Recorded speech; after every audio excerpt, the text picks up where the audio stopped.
Hello दोस्तों, यहाँ पे आज हम बात करेंगे आधुनिक कालीन प्रमुख कवि और उनकी रचनाओं की।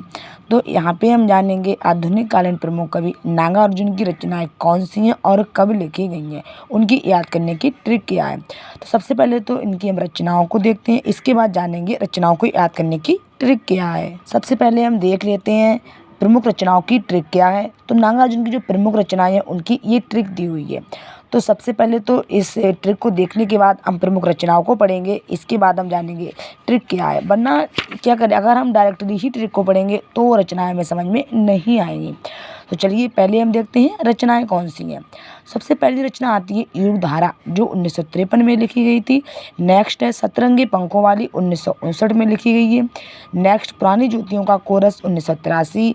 हजार हजार बाहों वाली, 1981, इस गुब्बारे की छाया में। इसके बाद आती है तुमने कहा था, 1980 में।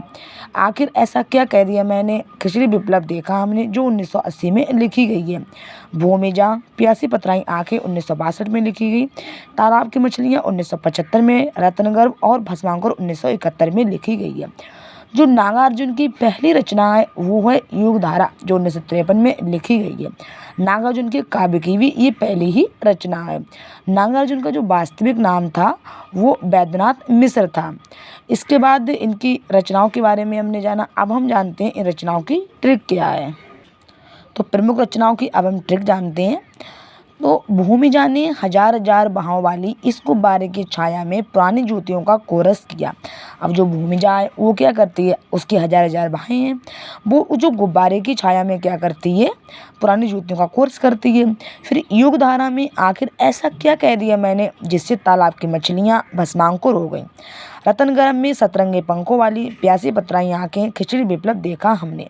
तो इस तरह से हमने जाना नागार्जुन की प्रमुख रचनाएं कौन सी हैं और उनकी याद करने की ट्रिक क्या है, और वो रचनाएं कब लिखी गई थी। तो नागार्जुन की जो भस्मांकुर रचना है, इसकी जो रस है उसमें प्रमुख करुण रस यूज किया गया है। और इसके बाद इसमें बर्बर छंद प्रयोग किया गया है। और इसमें किसका प्रयोग किया गया है, इसमें प्रणयानुभूति दिखाई गई है।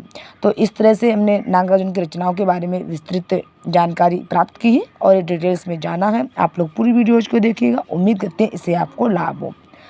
अगर हमारी वीडियोज़ आप सभी को पसंद हो तो लाइक सब्सक्राइब और शेयर करिएगा।